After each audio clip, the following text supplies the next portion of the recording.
Market में बताइए कि आपका मेज़बान रफ़ीक अंसारी हाजिर है। मईशत की बात की जाएगी, कराची चैम्बर ऑफ कॉमर्स की भी बात की जाएगी और कराची चैम्बर ऑफ कॉमर्स के साबिक सदर और कहा जाता है BMG के ग्रुप के सरबराह सिराज कासिम तेली इस दुनिया में तो नहीं है, मगर उनकी यादें हमारे साथ वाबस्ता हैं और उन्होंने जो काम किए हैं उस काम को शायद ही चैम्बर ऑफ कॉमर्स में कोई शख्स अंजाम दे सके।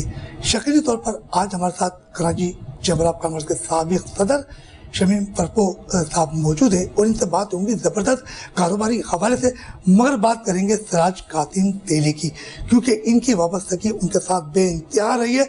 और यकीनन जब ये सदर थे तो BMG ग्रुप के सिराज कासिम तेली साहब की पुष्पनाई यानी कहते हैं सरबराही और उनकी हिम्मत और लगन के साथ ये शमीम परपो साहब जो है वो सदर बने। शमीम भाई अस्सलाम वालेकुम। वालेकुम। शमीम भाई ये बताइए कि सिराज कासिम तेली साहब की खिदमत को हम हमेशा याद रखेंगे और वो आपके बहुत करीबी थे। यकीनी तौर पर वो लीडर थे, बेबाक थे, बेदाग थे, मगर उन्होंने कभी किसी चीज़ पर कंप्रोमाइज़ नहीं किया और छोटे बड़े ताजिरों और सनतकारों के लिए उन्होंने बड़ी मेहनत की। आप उनके बारे में क्या कहेंगे? मैं सबसे पहले तो अल्लाह से दुआ करूंगा अल्लाह पाक उसकी मग़फ़िरत करे और उसको वहाँ की बहारें दिखाए। ये हकीकत है कि रुतबे में मुझसे बड़े थे लेकिन उम्र में मुझसे छोटे थे और वो मुझसे यही कहते थे, फिरपो तू मेरा सीनियर है उम्र के हिसाब से, बाकी मेरा साथी है, मेरा भाई है, मेरा मेंबर है, तो मैं तेरे साथ यानी कहते हुए खुसूसी बर्ताव मेरे साथ करते थे वो। इसमें कोई शुबे की बात नहीं। मुझे याद नहीं पड़ता कि मेरी किसी भी बात को उन्होंने कभी इनकार किया हो। हालांकि कोविड में वो कहीं नहीं जा रहे थे, कहीं किसी दावत में या कुछ, लेकिन मैंने बाखुदा उनको जहां बुलाया, जब बुलाया, अपने घर पे बुलाया, उन्होंने ना नहीं की और वो आए और ये बताते हुए आए कि देख खाली तू है जो मैं तेरे नाम पे आ जाता हूँ, वरना बाकी मैं कहीं पर नहीं जाता। अपने अजीज़ों में नहीं जा रहे थे लेकिन मेरे घर पे आए, दोस्तों की महफिल में बैठे, खाना वाना हमने खाया, बहुत आज़ादाना, रात 12-1 बजे तक। यानी क्या कहते, ये दुबई से जाने से कुछ दिन पहले की भी बात है। कहने का मकसद ये है कि ये तो बस वक्त आ गया था, मौत वहाँ ले गई उनको। अगर वो यहाँ होते तो क्योंकि उनके मुआलिज डॉक्टर उनके मामलात को समझे हुए थे तो शायद ये चीज़ ना होती, लेकिन चूँकि वक्त पूरा हो गया था तो अल्लाह ने बहाने लगाए और वहाँ चले गए। यानी दुबई में मैं आपको बता रहा हूँ कि हॉस्पिटल बड़े शानदार हैं, डॉक्टर अच्छे नहीं हैं। डॉक्टर तो सारे सिफारिशी गए हुए होते जो भी है, यानी क्या कहते हैं, चाहे वो। और फिर दूसरी बात ये कि उनके लॉ कुछ इस किस्म के हैं कि वो किसी की सुनते ही नहीं हैं। वो तो आना चाहते थे यहाँ पर कि यहीं पर आऊँ, यहाँ पर अपना बेहतरीन हॉस्पिटल है, बेहतरीन डॉक्टर है, लेकिन वो अफसोस कि भाई बच्चे का वहाँ पे यानी कोविड निकल आया, उसकी वजह से वो वहाँ रह गए। बहरहाल तो शमीम भाई ये बताइए कि सिराज कासिम तेली साहब के बाद चैम्बर ऑफ कॉमर्स में कुछ खलासा पैदा हुआ और उनके खला को कैसे पूरा होगा? देखिए मैं आपसे अर्ज करूँ, इसमें तो कोई दो राय नहीं है कि उन जैसी शख्सियत अब पैदा नहीं होगी। और बहरहाल मायूसी कुफ्र है, पता नहीं कब, लेकिन ये सदियों में कोई ऐसे लोग पैदा होते हैं जो इतने बेबाक और इतने सच्चे हो। यानी उस शख्स की 3 खूबियाँ थी। एक तो वो कहता था सच बोलो और सच सुनो, दूसरा वो बोलता था कि फिरपो मेरी बात सुन, तेरे को काम करना है, कोई भी चैम्बर में चढ़ के आ जाए तो अपना फ़ोन बंद नहीं करना है, चाहे रात हो चाहे दिन हो, तो ना उसका काम करना है। और फिर बताने की ज़रूरत नहीं है, काम खुद बोलता है, काम सामने आ जाएगा। और यह हकीकत है, अल्लाह पाक का करम है कि मैंने इसी चीज़ को गिरह में बांधा और जब मैं सीनियर वाइस प्रेसिडेंट बना, फिर सदर बना और जिन कमेटियों को भी मैंने अपने आप संभाला, अल्हम्दुलिल्लाह सबका हक अदा किया। इंतहा ज़्यादा खुश थे, इंतहा ज़्यादा अपने करीब रखते थे। बहुत सारे लोग हैं जो खाली कमेटियों में चेयरमैन बने लेकिन आगे फिर ऑफिस उनको नहीं दिया गया। मुझे पहले कमेटियाँ दी गई, फिर उसके बाद हर कमेटी को मैंने जब परफॉर्म किया तो फिर उसके बाद सीनियर वाइस प्रेसिडेंट बनाया गया। फिर उसके बाद 3 ही साल में जैसे ही उर्दू ग्रुप की दोबारा टर्न आई तो मुझे सीनियर वाइस प्रेसिडेंट से प्रेसिडेंट बना दिया। शमीम भाई कहा जाता है कि सिराज साहब गुस्से के बड़े तेज थे और फिर उसके बाद मोहब्बत भी किया करते थे, तो कभी आप पर भी गुस्सा आया उनको? नहीं, मुझे ऐसा नहीं लगता कि भाई कभी इस तरह का गुस्सा आया। हाँ, नसीहत 2-3 उन्होंने मुझे की जिसको हमने गिरा में बांधा। और क्योंकि मैं बहरहाल जहाँ तक जिस तरह उनकी कदर करता था वो भी अल्हम्दुलिल्लाह यानी क्या कहते हैं मेरी इज्जत उसी तरह, क्योंकि मैंने आपको बताया ना कि वो मुझसे कहते थे कि एक ही चीज़ में तू मेरे से आगे, तू सीनियर है, उम्र में बड़ा है। मुझे सत्रिया बतरिया कहते थे कि सत्रिया बतरिया अपना ख्याल कर अपना, हर वक्त मुझसे यही कहते थे। मैंने कोविड में कभी भी उनके कहने के बावजूद मास्क नहीं लगाया और वो मुझसे कहते थे तू मेरी बात मानता नहीं है, वो सतरी बतरी है, तू जवान नहीं है, तू बुढ़ा हो गया भाई, तू लगा मास्क लगा, ये जरूरी है। लेकिन मैं मास्क नहीं लगाता था, मुझे उलझन होती थी उससे लगाने से। ये सारा स्मोक जो है इसके ऊपर आ जाता था अपना चश्मे पे, तो मुझे सूट नहीं करता था वो, तो मैंने नहीं लगाता था मैं। तो बहरहाल इस चीज़ के ऊपर मुझे अक्सर बेहतर उन्होंने बसरती के साथ भी कहा कि मैं तुझसे बोल रहा हूँ लगा ले। मैं बोला नहीं भाई, मुझसे नहीं लगाया जाता, सारा मसला ये है। अच्छा शमीम भाई, सिराज कासिम तेली साहब 30 साल उनकी चेंबर ऑफ कॉमर्स और सनत व तिजारत में उनका बड़ा बेताश बादशाह कहलाते थे। और अभी जब इलेक्शन हुए उनके इंतकाल के बाद, तो फिर बीएमसी ग्रुप जीत के आ गया।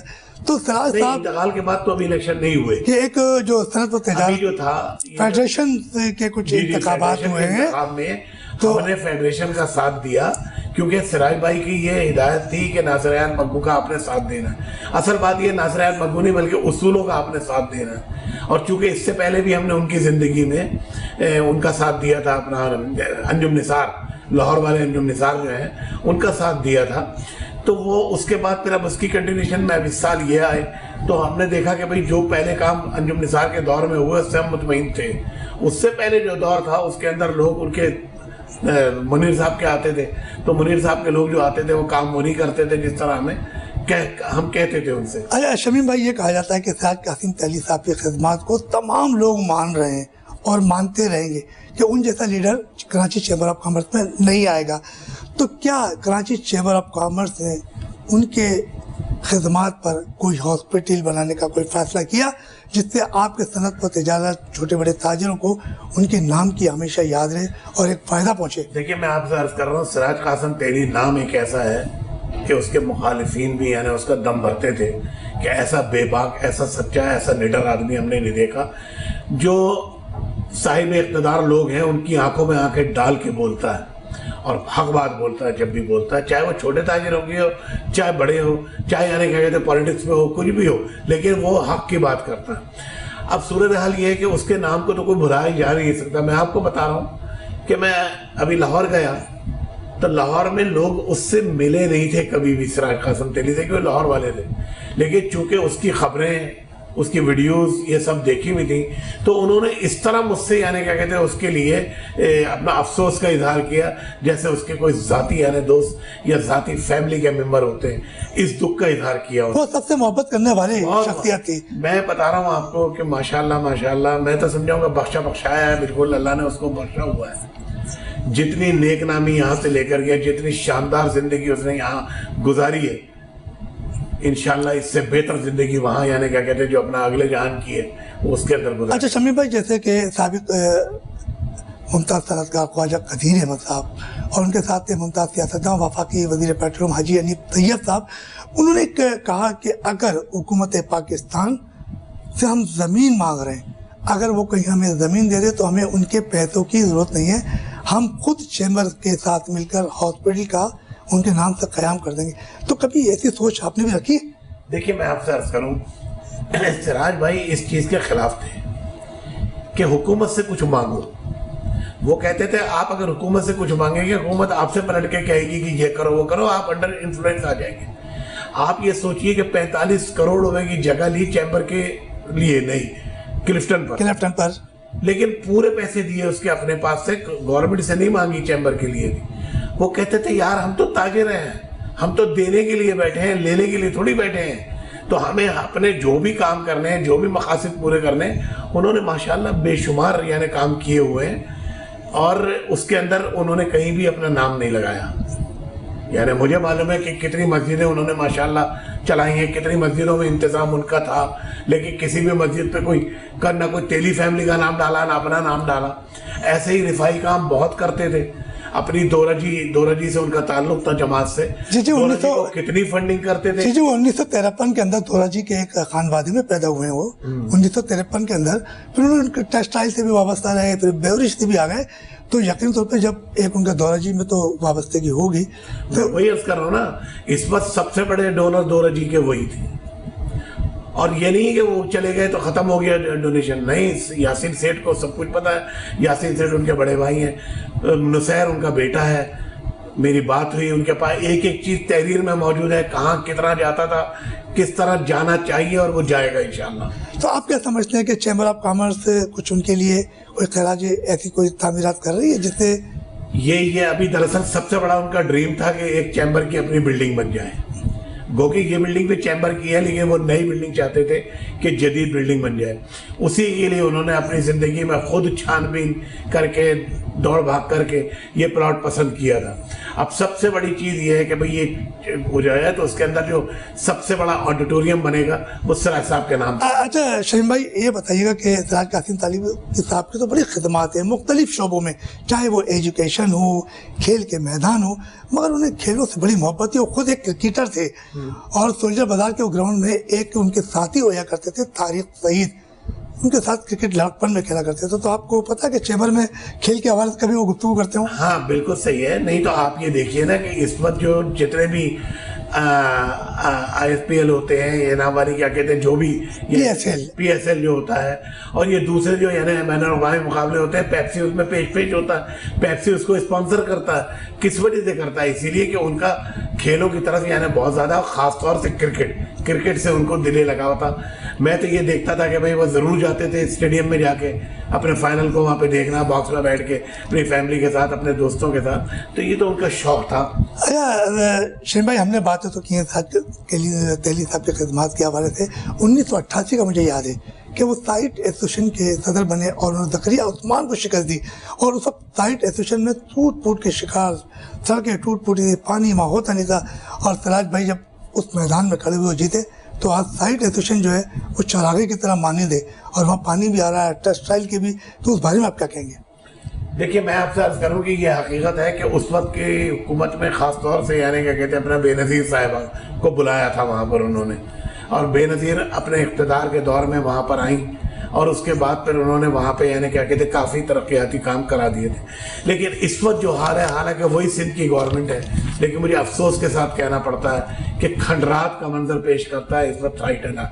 साइट सबसे बड़ा एरिया है पाकिस्तान का जो रेवेन्यू कमा के देता है, और बाय वर्च्यू ऑफ मेम्बरान यानी क्या कहते हैं, मेम्बरान भी उसमें ज़्यादा है, इंडस्ट्री बहुत है, सबसे ज़्यादा एक्सपोर्ट वहाँ से होती है। लेकिन उसके बावजूद जो हालात वहाँ के हैं, हमें अफसोस के साथ कहना पड़ता है कि मौजूदा हुकूमत इसके बारे में कुछ भी नहीं कर रही, जबकि ये बार बार दिखाया गया है, उनको बार बार बावर किया कराया जाता है।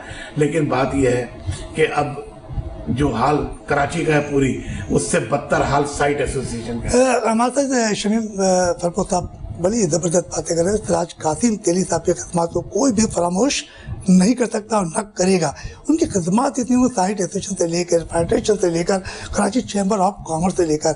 अब हम बात करेंगे कुछ मुल्क की हालात की, जो मईशत ये रही है।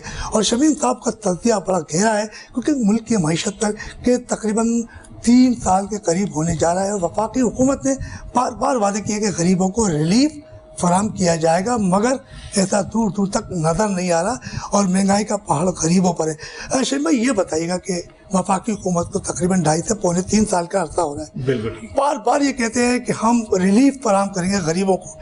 रमज़ान मुबारक की आमद का भी सिलसिला हो रहा है, तो आप क्या समझते हैं गरीबों पे जो महंगाई का एक पहाड़ टूटा हुआ है वो किस तरीके से पार होगा? देखिए, असल में बात यह है, आपको याद होगा कि जिस वक्त डार साहब जा रहे थे तो हुकूमत आने में मुश्किल से हफ्ता भर रह गया था। उन्होंने फटाफट एक बजट दिया, और बजट में उन्होंने बगैर विदाउट एनी डिमांड 12 लाख रुपए तक की इनकम टैक्स की छूट दे दी।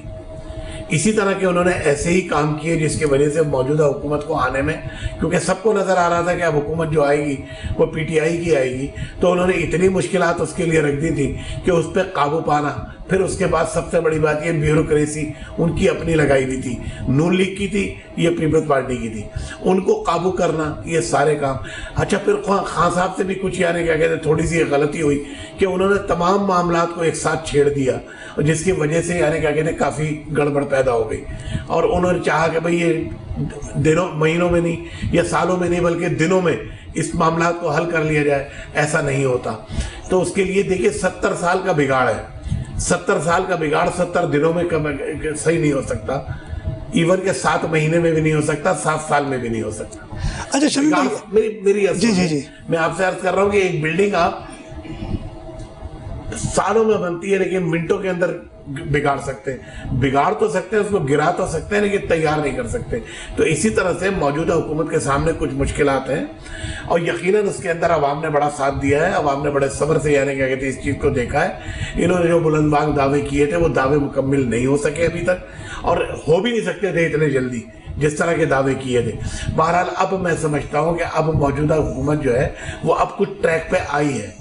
अभी तक तो वो ट्रैक से उतरी हुई थी और हाथ पैर मार रहे थे। शमीम भाई, हुकूमत कहाँ ट्रैक पर आई है? गरीब तो गरीब तर होता जा रहा है, महंगाई के तूफान आए हुए, तो वहाँ तो समझ नहीं दे, चाहे वो छोटे सनतकार हो, बिजनेसमैन हो, तकरीबन जो छोटे ताजिर है, वो तो पिस के पड़ा था, क्योंकि कोरोना वायरस की ये तीसरी लहर भी आ चुकी है, लॉकडाउन भी लगाया जा सकता है। ठीक है, मैं आपसे अर्ज करूं, देखिए बात चीज़ें बुनियादी होती हैं जिनको ठीक करना बहुत ज़रूरी था।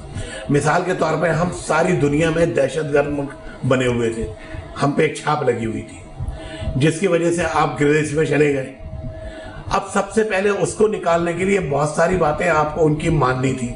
आज हमारी खारजा पॉलिसी जो है वो बहुत बेहतर है अल्हम्दुलिल्लाह बनिस्बत पहले के। अब कम से कम हमारे ऊपर से वो जो लिबादा हमने ओढ़ा हुआ था कि सबने हमारे ऊपर मेरे लेबल लगा दिया था कि ये मुल्क दहशतगर्दों का मुल्क है, हम उससे निकल आए अल्हम्दुलिल्लाह। अब हर मुल्क जो है वो हमसे दोस्ती करने का ख्वाह है। पहले यहाँ पर आने पे पाबंदी लगाती थी तमाम हुकूमतें कि कोई पाकिस्तान न जाए। आज कोरोना के बावजूद भी लोग यहाँ पर जो चार्टर जहाज के अंदर आ रहे हैं लोग अल्हम्दुलिल्लाह। देखिए मायूसी कुफ्र है, मायूसी नहीं फैलानी चाहिए। हमें उम्मीद का दामन हमेशा अच्छा रखना चाहिए, उसका साथ नहीं छोड़ना चाहिए।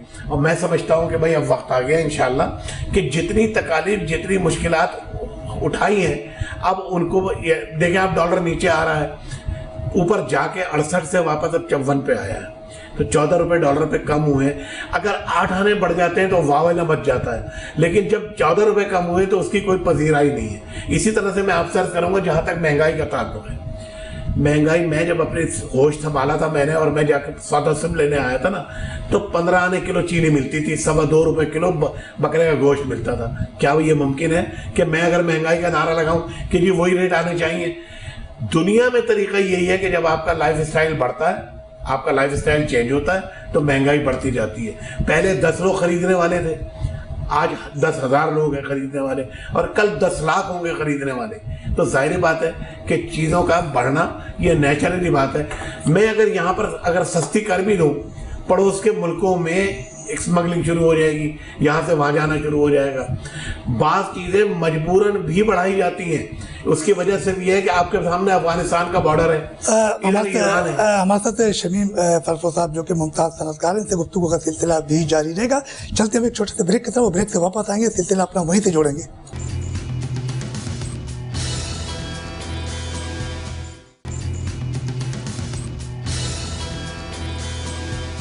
ब्रेक पे जाने से पहले हमारी मुमताज़ सनतकार शमीम फरफो साहब से हमारी गुफ्तगू का सिलसिला जारी था। वो यही कह रहे थे कि मुल्क में दहशतगर्दी का खात्मा हुआ आने वाली हुकूमत से, और यहाँ पे सनतकार जो है वो एक काम भी कर रहे हैं, मुल्क को इनकम टैक्स भी दे रहे हैं, और यकीन तौर पर जब मुल्क को टैक्स दिया जाएगा तो मुल्क तरक्की भी करेगा।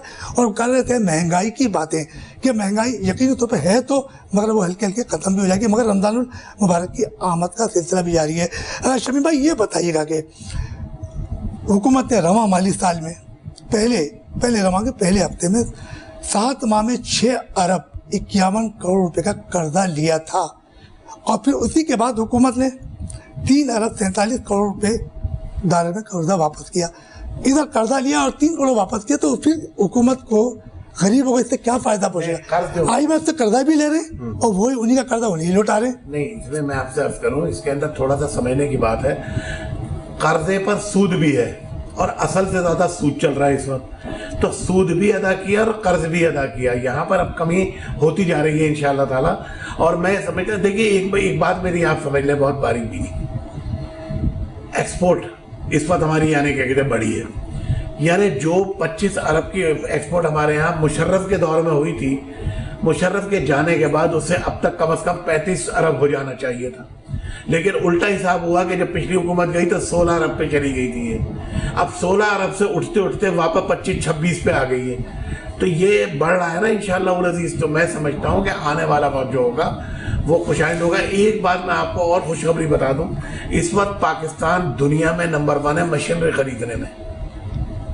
इस वक्त दुनिया में नंबर 1 है जहां पर मशीनें, क्योंकि कोविड से पूरी दुनिया परेशान हुई है। अब यूरोप वगैरह ये वो सब अभी तक बहुत ज़्यादा इफेक्टेड है। ये अल्लाह ताला का बड़ा करम है, उसका हमारे पर एहसान है कि हमारे यहाँ वो नुकसानात नहीं हुए कोविड से जो दूसरे ममालिक में हुए या हमारे पड़ोसी मुल्क भारत में हुए या बांग्लादेश में हुए। अब यानी हमारे यहाँ अल्हम्दुलिल्लाह इतनी एक्सपेंशन के लिए इतनी मशीनरी आ रही है, और जब जाहिर बात है मशीनरी आएगी, फैक्ट्रियाँ लग रही हैं, तो फैक्ट्रियाँ लगेंगी तो उसके अंदर फिर जॉब क्रिएट्स होंगी। जब जॉब क्रिएट्स होंगी तो हालात और ज़्यादा बेहतर। अच्छा शमीम भाई, ये बताइएगा कि यकीनी तौर पर कोविड-19 की तीसरी लहर आ चुकी है, ताजिर परेशान है, छोटा अभी रमज़ान और मुबारक की आमद भी है, महंगाई का भी एक पहाड़ सर के ऊपर है। तो आप क्या समझते हैं कि वफाकी और सिंध हुकूमत रमज़ान और मुबारक में कम से कम महंगाई तो कोई ऐसा है रिलीफ दिया जाए गरीबों को? देखिए मुझे एक बात बताएं आप कि कोई भी हुकूमत अपने आप को गैर मकबूल करना तो नहीं चाहेगी। वो पूरी कोशिश कर रहे हैं इस वक्त, और इस वक्त अभी उन्होंने अभी जो परसों ये इस वक्त तो उनको कोविड में चले गए इमरान खान साहब, लेकिन उससे पहले जो उन्होंने एक दिन पहले कैबिनेट की इजलास किया है तो उसके अंदर उन्होंने सब्सिडी देने का ऐलान किया है कि भाई यानी सब्सिडाइज करेंगे ख़ास तौर से वो अजनास की वो इक़साम जो रोज़मर्रा के इस्तेमाल में आती है रमज़ान शरीफ में। उसमें दालें हैं, चावल हैं और बहुत से यानी घी है, तेल है, तो ये चीज़ों के ऊपर वो सब्सिडाइज करेंगे, और सब्सिडाइज करने के बाद लोगों को मुनासिब सतह के ऊपर वो मगर शमीम भाई एक बात बताइएगा कि जब आप कह रहे हैं कि महंगाई में कमी होगी, अभी हाल ही के अंदर एक हफ्ता पहले या 2-3 दिन पहले भी दाल, चावल, घी और दीगर जो अशिया है, टमाटर, इन पर तो महंगाई कर दी गई है। तो रमज़ान मुबारक के 15 दिन पहले कैसे कमी करेंगे? नहीं, मैं आपसे अर्ज करूँ, मेरा ख्याल इसमें थोड़ी सी मुखालता है। इस वक्त टमाटर जो है ना, मैं आपको बता रहा हूँ कि 10 रुपए किलो यानी क्या कहते हैं बिक रहा है। 150 रुपए का 15 किलो की ढेरी यानी क्या कहते हैं लगा के बैठे हुए हैं फुटपाथों के ऊपर के ये ढेरी उठा लो, ग्रोअर को कुछ भी नहीं मिल रहा। हमारे यहाँ दरअसल एक तो जो ताजिर पेशा हजरात है, दुनिया में हमने ये देखा है कि जब कभी क्रिसमस आता है या कोई त्यौहार खुशी का उनका आता है, वो उसमें रेट सब्सिडाइज कर देते, कम कर देते। हमारे यहाँ दुकानदार बार सूरत ये मुझे अपने लोगों से गिला है कि ज़्यादातर, कम होंगे ऐसे जो नहीं करते होंगे, लेकिन ज़्यादातर ऐसे हैं जो ज़ख़ीरा अंदोज़ी कर लेते हैं कि रमज़ान आ रहा है, रमज़ान में महंगा बेचेंगे। तो बात चीज़ें ऐसी हैं कि वो उसको ज़ख़ीरा अंदोज़ी नहीं कर सकते। मिसाल के तौर पर टमाटर है, वो इस वक्त मुफ्त जैसे रेट के ऊपर बिक रहा है, इस वजह से उसका ज़ख़ीरा अंदोज़ी नहीं कर सकते। चलो टमाटर की जहाँ तक दालें हैं, ये चीज़ें हैं, ये लोगों ने, ये हमारे इसमें हुकूमत का कसूर सिर्फ इतना है कि वो वहाँ पर छापे मारे, चेक एंड बैलेंस रखे, या हमारे कमिश्नरेट हाउस जो है वो क्या कर रहे हैं उनको करना चाहिए। लोग अपनी आदत से मजबूर हैं, वो तो बिल्कुल करेंगे ज़ख़ीरा अंदोज़ी, लेकिन ये हुकूमत वक्त का काम है कि वो इसमें अपने कमिश्नरेट को मोबिलाइज करे और उनसे कहे कि आप इसके अंदर खास तौर से छापे मारें ताकि ये लोग उसको स्टोर ना कर सकें। अच्छा चंद भाई, एक इल्ज़ाम छोटे ताजिरों का ये रहता है कि कराची चैम्बर ऑफ कॉमर्स के जो ओहदेदारान हैं वो छोटे ताजिरों के लिए किसी किस्म की किसी भी मुकाम पर आवाज़ नहीं उठाते। ये मेरी खुद छोटे ताजिरों से बातचीत होती है और कई प्रोग्रामों में हुई। तो ऐसे क्या वजह कि चैम्बर, वो लोग कहते हैं कि चैम्बर में वज़ीर आज़म आए या सदर पाकिस्तान आए तो वो अपने मफादात को देखते हैं, छोटे को नहीं। तो ये क्या वजह है, क्यों ऐसा तनाज़ा है? नहीं, मेरा ख्याल है कि इसके अंदर ये बड़ा मुगालता है। जो जिंदा मिसालें मौजूद हैं कि आप ये देखिए, जब बेनज़ीर का इंतकाल हुआ, उसका मर्डर हुआ, तो उसके बाद फिर कराची में तमाम फैक्ट्रियों में आग लगाई गई, रोडों के ऊपर कंटेनर जला दिए गए, सब कुछ करे। वो सारे अमीर लोग थे जो सह सकते थे उन चीज़ों को, तो कराची चैम्बर ने उनका साथ नहीं दिया, उनके लिए कोई आवाज़ नहीं उठाई। लेकिन जब बुल्टन मार्केट पे आग लगी, ये टिम्बर मार्केट में आग लगी, वो छोटे ताजिरों के नुकसान आते हैं जो बेचारे सुबह ज़कात देने वाले थे, वो ज़कात लेने वाले बन गए कि उनका तमाम असासा जल गया, वो गोदाम भी जल गए, वो माल भी जल गए। तो उसके ऊपर भी कराची चैम्बर ही थी जिसने उनको खड़े होकर उनके लिए न सिर्फ यानी आवाज़ उठाई बल्कि उनको क्लेम दिलवाए, और उनके क्लेम दिलवाने पे फिर यूएसएड ने भी उनको उतना ही क्लेम दिया जितना यानी उनको एक तरह से डबल फ़ायदा पहुंचवाया। और ये छोटे ताजिरों के लिए किया था, बड़ों के लिए नहीं किया। उस पर बड़ों के लिए जो जायज़ काम है यानी उसको उन्होंने, सराज साहब ने उस वक्त यही कहा कि भाई क्योंकि आप अफोर्ड कर सकते हैं, आपका काम तो देना है, लेना नहीं, क्यों हम इमदाद लें। लेकिन जब छोटों का मसला आया तो उसके ऊपर खड़े हुए, आवाज़ बुलंद की, और उसके ऊपर फिर ठीक ठाक हुकूमत वक्त से, दोनों हुकूमतों से फेडरल से 3 अरब रुपए लिए और प्रोविंशियल गवर्नमेंट से कायम अली शाह थे उस पर, उनसे 50 करोड़ लिए और इस तरह से 3.5 अरब रुपए से मामला यानी डिस्ट्रीब्यूट किए ईमान धर्म के साथ जिसके जितने बनते थे। 1 अरब 62 करोड़ रुपए उनको वापस किए फिर गवर्नमेंट को, उनको गवर्नमेंट को वापस किए हैं जी, वो वापस किए। हालांकि हम यानी कैश हमने कभी नहीं लिया ना अपने अकाउंट में मंगाया, हम तजवीज़ करते थे यानी जितने भी लोग को कमेटियां बनी थी, कमेटी में जब उस आदमी का नुकसान जस्टिफाई करके उसको फाइनल करते थे तो फिर उसके लिए लिस्ट भेजते थे, वहाँ पर गवर्नमेंट से ही चेक बन के आता था उनका और उन्हीं के हाथ से दिलवाते थे उसको। तो शमीम भाई आज ये बात तो बिल्कुल क्लियर है, जो छोटा ताजिर का कहना है बिल्कुल दुरुस्त है कि अभी हालिया बारिश हुई और बुल्डन मार्केट एक दरियाई सिंध का मंजर पेश कर रहा था, करोड़ों रुपए का छोटे ताजिरों का नुकसान हो गया। तो वो तो यकीन वो सही है कि वो सिराज कासिम तेली साहब को याद कर रहे थे और अभी भी याद करते हैं कि अगर वो होते तो हमें हमारी दुकान का जो तबाही वो मिल जाता, और अब जो हालिया चैम्बर के लोग वो नहीं कर रहे, तो इसका मतलब फिर वो सही याद कर रहे ना। जिस वक्त यानी मैं आपसे अर्ज करूँ, देखिए इसके अंदर थोड़ी सी मुबालगा आ रही है, जब यानी इस बारिशें हुई उस वक्त सराय साहब हयात थे, ठीक है ना, और उस वक्त लेकिन बाहर सूरत आपको मालूम है कि सिंध गवर्नमेंट खास तौर से कुछ सुनने के लिए तैयार है। और फिर ये खाली कराची के किसी एक इलाके में तबाही नहीं हुई थी, डिफेंस सबसे ज़्यादा डूब गया था, डिफेंस के अंदर सारों के सबके यानी क्या कहते हैं बेसमेंट ये वो सब खत्म हो गए थे, वहाँ भी पानी 4-4 फीट खड़ा हुआ था, यानी सड़कों पे बेसमेंट तो छोड़ दें। तो कहने का मकसद ये है कि हर चीज़ का एक टाइम होता है, हमने आवाज़ ज़रूर उठाई उस वक्त, लेकिन उस वक्त सबसे एक ये आसमानी सुल्तानी आफत थी, इसके अंदर किसी आदमी का अपने इंडिविजुअल दखल नहीं था, ये एक आई उसको मिलके सबने बेयर किया है, मगर ना किसी छोटे ना किसी बड़े का। मगर आप शमीम भाई ये याद जरूर है कि अब सिराज कासिम तेली साहब को याद किया जा रहा है कि अगर वो होते गोल्डन मार्केट वाले कह रहे हमें हमारी दुकानों के लिए कर्जा मिल जाता है। मैं आपसे अर्ज कर रहा हूँ कि हर मौके में सिराज को याद किया जाएगा, कोई एक मौका नहीं, खुशी के मौके पे भी याद किया जाएगा, गमी के मौके पे भी याद किया जाएगा। सिराज ऐसी चीज नहीं थी कि जिसको लोग दिल से खुरच के निकाल दें, वो दिलों में है, दिलों में रहेगा इंशाअल्लाह। अच्छा शमीम भाई ये बताइएगा कि आपने जैसे कहा कि ये हुकूमत की जानिब से बड़े रिलीफ मिले, मगर अभी हाल ही 2-3 पहले मुल्क में सोने की कीमत में 800 रुपये का इजाफा हुआ, यकीनी तौर पर डॉलर में भी इजाफा हुआ होगा, तो इससे महंगाई में कुछ तो हो रहा है ना, महंगाई हो रही है। नहीं, मैं आपसे अर्ज करूँ, सोना और डॉलर ये हुकूमत वक्त के हाथ में नहीं है। मैं बता रहा हूँ 1,16,000 रुपए तक चली गई थी, वापस आई है नीचे 1,02,000 पे गई। ये इंटरनेशनल मार्केट है, ये इंटरनेशनल मार्केट से चलता है सोना, जस्ट लाइक ए सिक्का, इंटरनेशनल सिक्का है वो। इंटरनेशनल सोना आप पूरी दुनिया में कहीं ले जाए रेट वही होंगे उसके, वो रेट इंटरनेशनल मार्केट से अमेरिका से खुलते तो हैं, मगर अब महंगाई पे थोड़ा फर्क तो पड़ता है ना। क्या हमारी हुकूमत जैसे पेट्रोल की कीमतों पे आए दिन इजाफा हो रहा है, जबकि दुनिया में पेट्रोल कम है और पाकिस्तान में पेट्रोल महंगा हो रहा है, तो उससे भी तो ऐसा है शमीम साहब? ऐसा नहीं है। मैं अच्छा आप बताइए फिर। आप इसको देख लीजिए, ये दुनिया में महंगा हो रहा है। अच्छा हम आपको फिर बता दें कि डॉलर जिस तरह से नीचे आया है, 14 रुपए नीचे आया है, इससे यकीनन यानी क्या, लेकिन फौरी तौर से हमारे यहाँ लोगों को ये आदत नहीं है कि अगर बढ़ने के बाद फौरन बढ़ा देते हैं, ये ताजिरों का काम है। ताजिर पेशा लोग जो हैं वो क्योंकि उनका महंगा आया हुआ था, महंगाई बेचने के चक्कर में रहते हैं, सस्ता हो जाता है तो फिर उसके बाद एक उनके पास नया हीला होता है कि अभी तो हमारे पास माल पुराना पड़ा हुआ है, यानी बढ़ाते वक्त आपके पास पुराना माल भी पड़ा हो तो आप फौरन बढ़ा देते हैं, लेकिन घटाते वक्त आपको यानी मौत आती है, आप उसको घटाते नहीं है। तो ये हमारी अपनी कमजोरी है। तो शमीम साहब कमजोरी तो हमारी, जब हुकूमत बाकायदा हर चीज़ पे जब महंगाई का एक तूफान खड़ा कर रही है तो आवाम तो उठेगी ना, आवाम बार बार तो कहेगी, चाहे वो छोटे बड़े ताजिर हो, सनतकार हो। उमूमन ये कहता है कि छोटे ताजिर जो है वो पिस रहा है। अभी कोरोना की जो लहर आ चुकी है तीसरी, उनको शक है कि कहीं ऐसा ना रमजान मुबारक से पहले कोई लॉकडाउन लगा दिया जाए, तो क्या उस पर कोई आवाज़ इसलिए उठेगी? नहीं, देखिए जहाँ तक मेरा ख्याल है कि कोई ऐसा लॉकडाउन नहीं होगा, यानी कंप्लीट लॉकडाउन नहीं होगा। स्मार्ट लॉकडाउन हो सकता है, लेकिन उसके लिए भी बार बार हुकूमत कह रही है कि भाई अपने SOPs पे अमल करें। अब उस समय मैं तो देखता हूँ कि भाई यानी क्या कहते हैं, सभी आप भी बगैर मास्क के बैठे हैं, मैं भी बगैर मास्क के बैठा हूँ, और जगहों पे मैं बाहर निकल के देखता हूँ तो सब मास्क के बगैर घूम रहे होते हैं। इज्तिमात उसी तरह होने शुरू हो गए हैं, मसाजिद तो अल्हम्दुलिल्लाह आबाद हैं, अल्लाह का शुक्र है, लेकिन शादी हॉल भी आबाद होने शुरू हो गए। रेस्टोरेंट पे आप जाएँ तो बाहर यानी सैकड़ों लोग जो हैं वो वेटिंग में खड़े हुए होते हैं। शमीम भाई, वो तो अभी हालिया 1-8 महीने में उनको रिलीफ मिला, तो फिर दोबारा 10 बजे का टाइम हो गया, तो वो तो नुकसान की तरफ चले गए ना दोबारा।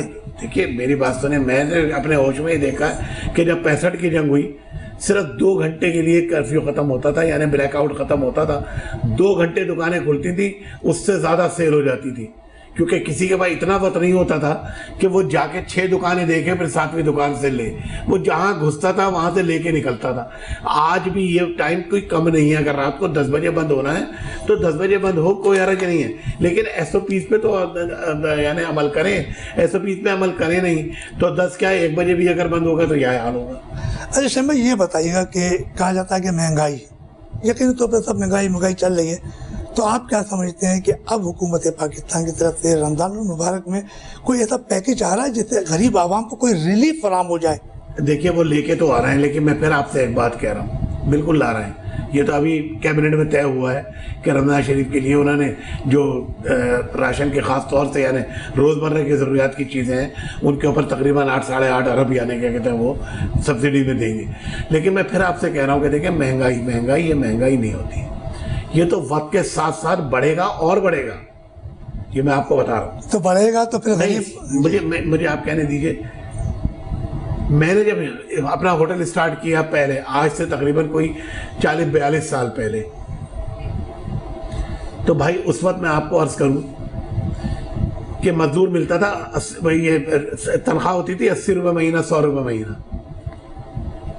मैंने तारिक रोड पर रेस्टोरेंट खोला, उस वक्त 100 रुपये महीना, बहुत अच्छा कारीगर है तो 200 रुपये महीने पे मिलता था। आज कोई मिलता है, आज तो दिहाड़ी भी नहीं 200 रुपये है। तो कहने का मकसद ये है कि तो वक्त के साथ साथ बढ़ती है चीज़। महंगाई जिस तरह बढ़ी है इसी तरह लोगों की तनख्वाहें भी बढ़ी हैं, जिस तरह आमदनियां बढ़ी हैं। इतनी गाड़ियां कभी आपने रोड के ऊपर देखी थी पहले कि करोड़ों रुपए की गाड़ियां इस तरह?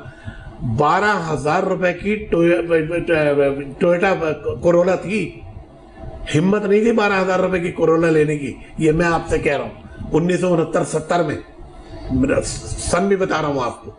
9,000 रुपए की पिकअप थी रावी, ये अपना उसकी सुजुकी की, लेकिन किसी की हिम्मत नहीं तो थी। शमीम भाई, आज करोड़ों रुपए की गाड़ियां रोड पे दौड़ रही हैं और आप देखें कि किस तरह बुकिंग उसकी खुलती है और 6-6 महीने की बुकिंग हो जाती है, बंद हो जाता है। अच्छा शमीम भाई, आप ये बताइए कि नई कोरोना वाली रेल तो आ चुकी थी, तो आप आवाम के लिए क्या पैगाम देना चाह रहे हैं? देखिए मैं तो ये कहता हूँ आवाम से, अपने आप भी सबसे पहले उसके ऊपर अमल करते हुए, हालात कुछ भी हो सबसे पहले शुक्र अदा करें अल्लाह रब्बुल आलमीन का। अल्लाह ने हमेशा हर एक को आगे बढ़ाया, पीछे नहीं किया। मुझे तो मजमूई तौर पे जो लोग नज़र आते हैं वो पहले के मुकाबले में आगे नज़र आते हैं सब, अल्हम्दुलिल्लाह कि सबको यानी बेहतरी आई है उनकी ज़िंदगी में। कोई भी सतह से नीचे नहीं गया, सतह से ऊपर उठा है अपनी जगह से। तो इसके ऊपर सबसे पहले अल्लाह का शुक्र अदा करना सीखें। ये जो हम गिले शिकवे करते रहेंगे और इसी पर मरते रहेंगे कि भाई जो नेमतें अल्लाह ने दे रखी हैं उस पर हम शुक्र नहीं करेंगे, शुक्र की इस्तिताअत ख़त्म कर देंगे और मांगे तांगे की ये बस दुहाई बस करते रहेंगे कि कोई एक चीज़ अगर हमसे छिन गई तो अल्लाह ने इसीलिए कहा है कि अपने से नीचे वालों की तरफ देखो, ऊपर वालों की तरफ मत देखो। अच्छा भाई, ये बताइएगा कि हुकूमत तो रिलीफ पैकेज लेने वाली है, चल लाएगी। अब तकरीबन 16 या 17 अप्रैल को पहला रोज़ा है, तो आप क्या समझते हैं कि अब स्टेट बैंक ने भी सूद की शरह में तकरीबन 7% बरकरार रखने का फैसला कर लिया है, तो स्टेट बैंक भी तो कुछ कहा जा रहा है कि IMF के कहने पर काम कर रही है, ये बात दुरुस्त है? देखिए इसमें तो कोई शक की बात नहीं है कि चल तो रहे IMF के कहने पर, क्योंकि आपको ग्रिल से निकलना है।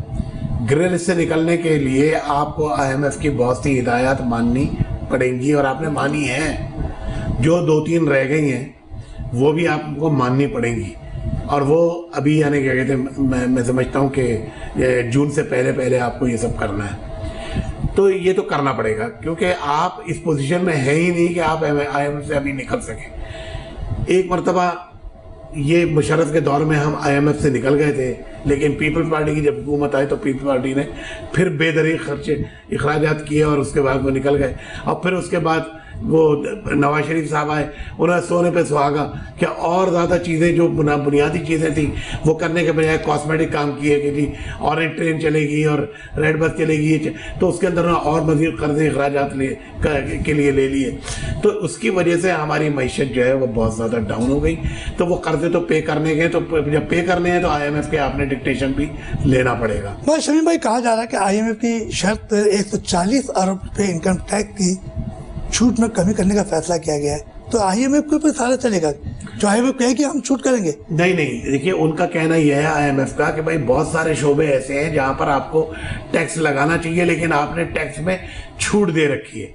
अच्छा, वो छूट किस तरह है कि बहुत सारे लोग आपको मालूम है कि गवर्नमेंट में रहते हुए अपनी मर्जी के SRO निकलवा देते थे और SRO के तहत यानी, तो देखिए ये इस हुकूमत के कुछ सख्त इक़दाम तो हैं।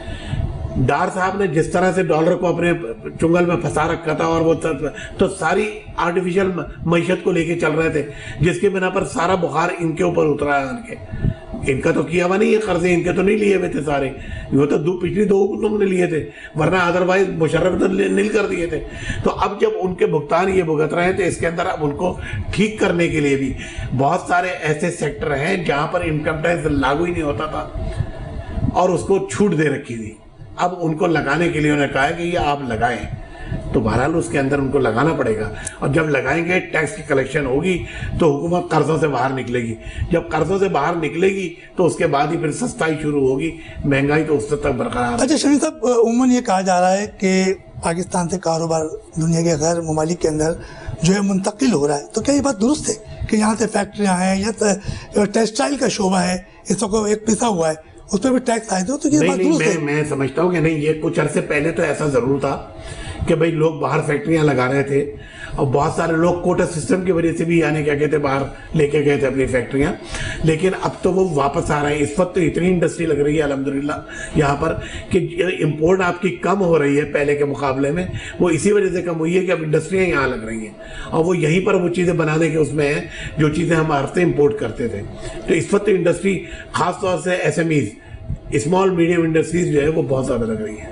अच्छा शमीम भाई, ये बताइएगा कि आपने कहा कि महंगाई में नहीं हुकूमत चल रही है, अभी आपने देखा कि हुकूमत पे एक तनकीद हो रही है कि अब ये सूबाई हुकूमत है, तमाम टेक्सटाइल के इदारे चाहे वो साइट इंडस्ट्रियल एरिया हो, कोरंगी हो या नॉर्थ, तो वहाँ की सड़कें टूट फूट का शिकार, और उम्र ये इल्ज़ाम है कि इलाके का जो पानी है वो फैक्ट्रियों में दिया जाता है क्योंकि फैक्ट्रियां जो है पानी के बगैर नहीं चलती हैं। तो ये बात क्या यहाँ तक की दुरुस्त है? मैं आपसे अर्ज करूं पहले कि भाई बिल्कुल सही है कि फैक्ट्रियां पानी के बगैर नहीं चलती।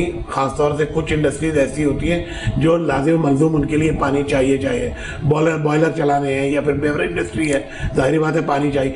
असल मकसद ये है कि ये काम तो हुकूमत का था कि हुकूमत उनको प्रोवाइड करती, लेकिन उन्होंने अब सब सॉइल वाटर इस्तेमाल करते हैं, इसलिए कि वाटर आपके पास नहीं है तो सब सॉइल वाटर इस्तेमाल करते हैं। वो भी उसके भी ठेकेदार हैं जिन्होंने लाइसेंस लिए हुए गवर्नमेंट से, वो पे करते हैं, वो पानी जो जमीन से निकालते हैं उसके ऊपर भी लाइसेंस है और वो फीस उसकी पे करते हैं गवर्नमेंट को, तब वो यहाँ इंडस्ट्री में सप्लाई करते हैं। जहाँ तक इंफ्रास्ट्रक्चर ताल्लुक है बिल्कुल सही है, ये दरअसल सूबाई मसले हैं। हमारी सूबाई गवर्नमेंट आपको मालूम है कि जिस तरह की है कि कुछ काम करती नहीं है, यानी क्या कहते हैं अपना, हमें उनका काम किया हुआ नजर नहीं आता, इसलिए करते नहीं है। अगर वो काम करें तो नजर आए। पंजाब में गवर्नमेंट काम करती है, पंजाब में नजर आता है। लाहौर आप यहाँ से खाली उतर के आप चाहे बाय प्लेन जाएं या बाय ट्रेन जाएं, जैसे ही या बाय रोड जाएं, जैसे ही पंजाब की सरहद शुरू होती है आपको नुमाया फर्क नजर आ जाएगा। तो लेकिन ये प्रोविंशियल गवर्नमेंट का काम होता है कि वो तमाम चीजों की सफाई सुथराई या मेंटेनेंस रखे। शमीम साहब, आप लोग अरबों रुपए का हुकूमत पाकिस्तान को टैक्स अदा करते हैं, बिल्कुल ठीक और है। जब टैक्स अदा करने वालों को सहूलत नहीं मिले तो फिर वो क्या करेंगे? फिर आप लोग जो टैक्स क्यों नहीं रोकते कि जब आप लोगों को मुश्किलात का सामना है तो क्या वजह कि आप लोग आवाज नहीं बुलंद करते? देखिए दरअसल बात यह है कि ताजर लड़ना नहीं चाहता। देखिए हर एक का अपना अंदाज है। कसाई की अगर लड़ाई होगी तो वो छुरी मारेगा, मगर वकील की लड़ाई होगी तो वो हमेशा कलम से लिखेगा और कोर्ट में लड़ेगा। इसी तरह तिजारत का है हमारा कि हम ताजर पेशा लोग हैं, हम लड़ने वाले लोग नहीं हैं, हम सड़कों पे आने वाले लोग नहीं हैं। हम आवाज़ अपनी बुलंद करते हैं, बाज़ लोगों पर ऐसा भी होता है कि हम अपनी मदद खुद अपने आप कर लेते हैं कि भाई ठीक है, जो चीज़ें हम समझते हैं कि भाई इसको ज़रूरी करना चाहिए और हुकूमत वक्त इसके ऊपर तवज्जो नहीं दे रही, तो हम उसको अपने आप कर लेते हैं, अपने रिसोर्सेज से उसे काम को चला लेते हैं। बाज़ चीज़ें ऐसी होती हैं जिसके ऊपर हम उन्हीं का दरवाज़ा मुस्तकिल खटखटाते रहते हैं कि भाई आप इस काम को करें। तो अभी सिलसिला ये है कि भाई इस वक्त सिंध गवर्नमेंट से हमने बहुत सारे मुतालबात अपने रखे हुए हैं जिस पे उन्होंने बड़े संजीदगी से अब अमल करने की हमसे वादा किया है। वो वादा किया ना, वो वादा कब पूरा होगा? वही अर्जा कि भाई असल में बात यह है कि ट्रस्ट खत्म हो गया। ट्रस्ट इसलिए खत्म हो गया कि जो बात कहते हैं वो करते नहीं उसे। लेकिन हमारा काम उसमें ये भी फिर भी यही है कि हम जाके उनको बार बार याद दहानी कराते हैं, खुतूत लिखते हैं कि भाई ये आपने वादा किया था, ये आपकी वीडियो है, ये आपकी ऑडियो है, लेकिन आपने अभी तक इसके ऊपर अमल दरामद नहीं किया। ये अब लगता है कि जिस तरह से आप ये देखें कि सोशल मीडिया खास तौर से आज़ाद हो गया है और सोशल मीडिया की वजह से लोगों को ज़बानें भी मिल गई हैं, इज़हार ख्याल बहुत आसान हो गया करना। आपके चैनल जो है वो तो किसी किसी की पहुंच होती है ना वहाँ पर, किसी किसी की तरह, लेकिन सोशल मीडिया एक ऐसा है कि वो खुद ही अपनी वीडियो बनाता है, खुद ही अपनी ऑडियो बनाता है और लगा देता है, पूरी दुनिया में चलते आती है वो। तो इस तरह से ये अवेयरनेस बहुत ज़्यादा बढ़ती जा रही है, लोगों को करेज होता जा रहा है, लोग हौसला पकड़ते जा रहे हैं। तो आज नहीं तो कल ये मेरा ईमान है कि ये हुकूमतें सही होंगी, ये यहीं से सही होने का अमल शुरू होगा और उसके बाद ये अगर नहीं करेंगे तो मुंह छुपाने के लिए भी इनके पास जगह नहीं होगी। तो शहीन भाई, आपने कहा कि आप अरबों रुपए का टैक्स अदा करते हैं, कोरोना भी आ चुका है, सब कुछ करने के बावजूद और सिंध हुकूमत आपकी फरियाद नहीं सुनती, तो फिर आप लोग सिंध हुकूमत को या वफाकी हुकूमत को अपना टैक्स क्यों नहीं रोकते कि वो उस पर आके आपसे बात करें? नहीं, देखें, ये चीज़ जो है ये मैं आपसे फिर अर्ज करूँ कि वायलेंस पैदा होगा उसके अंदर बिला वजह बेकार। हमारे जो लोग जो दे रहे हैं वो दे रहे हैं, जो नहीं दे रहे हैं वो नहीं दे रहे हैं। हम तो उनसे भी कहते हैं जो नहीं दे रहे हैं वो भी दें, टैक्स दें, ताकि हम इनको शर्म दिलाने के लिए इनके ऊपर मजीद यानी वो दें कि देखो एक तरफ हम आपका टैक्स बढ़ा रहे हैं और दूसरी तरफ आप उसके बावजूद काम नहीं कर रहे हैं। कारों को गैस में भी प्रॉब्लम आ रही है, कई फैक्ट्रियां बहुत सारे प्रॉब्लम है, तो उस पर भी आप लोगों ने भी प्रेस कॉन्फ्रेंस दी की प्रेस क्लब के अंदर, तो क्या फायदा हुआ? नहीं, उसका फायदा हुआ ना। उसके लिए उन्होंने फिर दिसंबर तक, वो जो उन्हें 4 दिन के बाद बंद कर रहे थे गैस, वो 4 दिन के बजाय दिसंबर तक चले गए। यही तो हम उनसे रोना रो रहे थे कि भाई जब कभी कोई कदम उठाएं तो पहले स्टेक होल्डर से बात करें, स्टेक होल्डर से बैठ के बात करें। अब आपने अपनी मुश्किलात बताई, हमने अपनी मुश्किलात बताई, तय हो गया कि ठीक है दिसंबर तक सारा इंफ्रास्ट्रक्चर सही हो जाएगा, यानी उसमें ग्रिड में इतनी बिजली होगी कि आप बिजली दे देंगे हमको। 4 दिन में तो कुछ नहीं हो सकता था, अब आप बिजली दे देंगे फिर बेशक गैस बंद कर दीजिएगा, हमें क्या जरूरत है उसके अंदर कि भाई गैस से कौन सा हमें सस्ता पड़ रहा है। तो ये बात जब हो गई, दिसंबर तक का टाइम हो गया, इसीलिए हमने प्रेस कॉन्फ्रेंस की थी, उसका नतीजा निकल आया था। मगर अभी ये कहा जाता है कि हुकूमत के तो बहुत सनतकार, बिजनेसमैन या मतलब सियासी लोग बात करते हैं कि भाई महंगाई, आप कह रहे हैं कि नहीं इस हुकूमत से कुछ रिलीफ मिल रहा है, आप कह रहे हैं, और उमूमन सनतकार और जो बिजनेसमैन है वो कह रही है हुकूमत नाकाम हुई है, तो ऐसे क्या फर्क आ रहा है? मैं आपसे अर्ज कर रहा हूँ, लोगों के पास से शुक्र करने की इस्तिताअत खत्म हो गई है, शुक्र अदा करना बंद कर दिया है, जिसकी वजह से सारी मुश्किलात, ये सारी परेशानियां। अल्लाह ने कहा है कि हर हालत में हमारा शुक्र अदा करो, तो अल्लाह का शुक्र अदा करना सीख लें, खुदा की कसम सारी मुसीबतें खत्म हो जाएंगी। और जहां तक महंगाई का ताल्लुक है, मैं आपसे फिर बता रहा हूं भाई कि ये तो वक्त के साथ साथ बढ़ती है। बिजली की कीमतों में भी इजाफा हो चुका है अभी तक, हर चीज में इजाफा और होगा, ये मैं आपको बता दूं। जैसे जैसे दुनिया खुलती चली जाएगी, आपकी आसानियां बढ़ती चली जाएंगी, आप आसाइशों में पड़ जाएंगे, तो जाहिर बात है कि भाई उसमें महंगाई होगी। महंगाई क्यों नहीं होगी यार, पूरी दुनिया में है, कोई खाली यहाँ थोड़ी है। आप दुनिया से मुताबिकत रख के चलेंगे, अगर ऑयल की प्राइसेस हैं तो दुनिया में सब जगह एक है, आप उसको लेके चलेंगे। मैं तो समझता हूँ कि आज भी हमारे यहाँ ऑयल की प्राइसेस जो है पड़ोसी मुल्क से कम है, आप निकाल के देख लीजिए, उसके ऊपर अपनी करेंसी का कन्वर्जन करके आप उसे देख लें, इंडिया में ज्यादा है रेट, यहाँ पे कम है। शमीम भाई, इंडिया की बात कर रहे हैं हम तो करेंगे अपने मुल्क की, हम पड़ोस ठीक है, पड़ोसी मुल्क में अगर वहाँ पे ज़्यादा है और हमारे यहाँ कम है, तो मगर यहाँ की आवाम को क्या मिल रहा है? आवाम तो परेशान है ना। आप अपना कारोबार कर रहे हैं, एक गरीब आवाम को बेरोजगारी का बेताशा आलम यह है कि लोग अब भीख मांगने पे मजबूर हो गए। आपने भी उम्मीद देखा होगा कि बेरोजगारी का आलम हो गया, तो कैसे एडजस्ट होगा? देखिए, जिसने भीख मांगने की जिसको आदत है, उसको आप लाख घर में ले जाके अच्छी तरह रखेंगे, वो फिर भी उसके बावजूद रोड के ऊपर खड़ा होगा भीख मांगने। मैं आपसे पूरी दयानतदारी के साथ कह रहा हूँ कि मैंने किसी को मकान बनवा के दिया, उसको मैंने दे दिया ज़कात में, लेकिन कुछ ही दिनों के बाद वो मकान बेच के वापस उसी झोपड़ी में चला गया। तो जिसकी आदत है भीख मांगने की वो तो मांगेगा, उसकी पूरी उसी से पड़ती है, अल्लाह ने रोजी उसकी इसी तरह लिखी हुई है। लेकिन जो लोग करना चाहते हैं, मुझे तो खाली इतना बता दें कि एक तरफ आप कहते हैं महंगाई है, यानी परचेजिंग पावर खत्म हो गया है, दूसरी तरफ आप खुद ही तो खबर देते हैं कि आज बुकिंग खुली, आज ही जनवरी क्या कहते हैं 6 महीने की बुकिंग हो गई पूरी, कैसे बंद हो गई भाई? ये सब रोना धोना हमारी आदत बन गई है। मैं आपसे बता रहा हूँ माजरत के साथ, बड़ा हो वो भी रो रहा है। जब उससे पूछो कि आपकी कोई कमी आई है तो वो कहता नहीं कमी नहीं आई। मैं छोटे से भी पूछता हूँ मेरी फैक्ट्री का, आप बुलाइए आदमी को, अभी यहाँ पर बैठे हैं आप, वो आपसे कहेंगे कि नहीं हम आगे गए अल्हम्दुलिल्लाह, पीछे नहीं आए, लेकिन रोएगा क्योंकि रोना हमारी आदत बन गई है। अभी हालिया कोरोना के दौरान आपने देखा कि कोई एक बिजनेसमैन था, उसने खुदकुशी की, गाड़ियों का कारोबार था उसका, महंगाई की वजह से किया ना, उसके ऊपर कर्जा चढ़ गया था। एक तरफ कहते हैं कि कर्जे उतर रहे हैं, तो क्यों लोग खुदकुशियाँ कर रहे हैं? महंगाई है तो कर रहे हैं ना। ये कोई आज से हो रही है, ये तो अजल से, यानी क्या कहते हैं, अगर कत्ल हो रहे हैं, खुदकशियाँ हो रही हैं, चोरियाँ हो रही हैं, डकैतियाँ हो रही हैं, तो ये कोई आज से हो रही है? क्या खाली पाकिस्तान में हो रही हैं? ये तो पूरी दुनिया में हो रही हैं और अजल से हो रही हैं, अब तक होती रहेंगी। आप कैसा ही यानी क्या कहते हैं वो बना लें, कानून बना ले, कैसा ही यानी आप कितनी खुशहाली ले आए आप मुल्क में, ये सब चीज़ें तो जब भी होंगी। असल में रेशो देखा जाता है कि अगर 100 में, मैं तो आज भी कहता हूँ कि यार कोविड को हमने हवा बना रखा है, कोविड इतना बड़ा हवा नहीं है। आप पूरे पाकिस्तान की तादाद पकड़ते हैं कि जी 58 लोग मर गए कल कोविड में, तो 58 से ज़्यादा तो लोग नज़ले और बुखार में मर गए, उनकी कोई गिनती नहीं हो रही।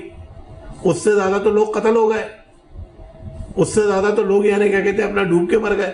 तो कहने का मकसद ये है कि हमने इसको हवा बना दिया है, हवा नहीं बनाना चाहिए। और ये बात अच्छी है कि कोविड से हमने डरना नहीं है, कोविड से हमने। अच्छा शमीम भाई, ये बताइए कि मुख्तलिफ जो सनतकार हैं, कहा जाता है कि साइट इंडस्ट्रियल एरिया हो, कोरंगी इंडस्ट्रियल एरिया हो, नॉर्थ हो, तो वहाँ लाइन ऑर्डर का बड़ा मसला है कि आए दिन डकैतियाँ चोरियाँ होती है। तो क्या मतलब लाइन ऑर्डर के हवाले से कोरंगी इंडस्ट्रियल एरिया में कोई ऐसे वाक़यात हुए? नहीं, अल्लाह का शुक्र है अल्हम्दुलिल्लाह कि 2013 के बाद से बतदरीज अमन बढ़ता चला गया। जब से वो हमारा पेशावर का वाक़या हुआ था, फौज ने फिर इसके ऊपर संजीदगी से अमल किया और फिर रेंजर्स ने यानी वो किए, तो अल्हम्दुलिल्लाह बेहतर से बेहतर होता जा रहा है। ऐसे कोई मसले नहीं है। छोटे मोटे मसले तो आपको सऊदी अरब में मिलेंगे और अमेरिका में तो बहुत ही ज़्यादा मिलेंगे। देखिए दरअसल मैं एक बात कहता हूँ आपसे, लोग ज़्यादातर नेगेटिविटी में बात करते हैं, मैं पॉजिटिविटी में बात करता हूँ। मैं कहता हूँ कि बी पॉजिटिव। दो चीज़ें बस आप गिरा में बांध लें कि अल्लाह का शुक्र अदा करना शुरू कर दें, खुदा की कसम आपके पास अल्लाह मियाँ बरकतें नाजिल करेगा, सारी मुश्किलें आसान हो जाएंगी, आपको मुश्किल नहीं लगेगी। हमारे साथ मुमताज़ सनतकार शमीम फरको साहब मौजूद थे और उन्होंने बात बड़ी अच्छी कही है कि अल्लाह पे भरोसा रखो, कभी ज़िंदगी में कोई परेशानी नहीं आएगी। क्योंकि हमने, हमारा जो मुख्तलिफ लोग हैं, उन्होंने अल्लाह पे कुछ थोड़ा बहुत यानी कि भरोसा है ना, अपनी ज़ात पे करना शुरू कर दिया और अल्लाह पे भरोसा करना कम कर दिया। मगर अब यकीनी तौर पे कहा जाता है कि कोरोना की तीसरी लहर आई है। शमीम साहब की बातों ने बड़ा मुतासिर किया और उन्होंने ये कहा, सही कहा है कि थोड़ी सी परेशानी तो होगी, मगर हमारा मुल्क यकीन करके आगे चल के तरक्की करेगा। इनका बहुत बहुत शुक्रिया।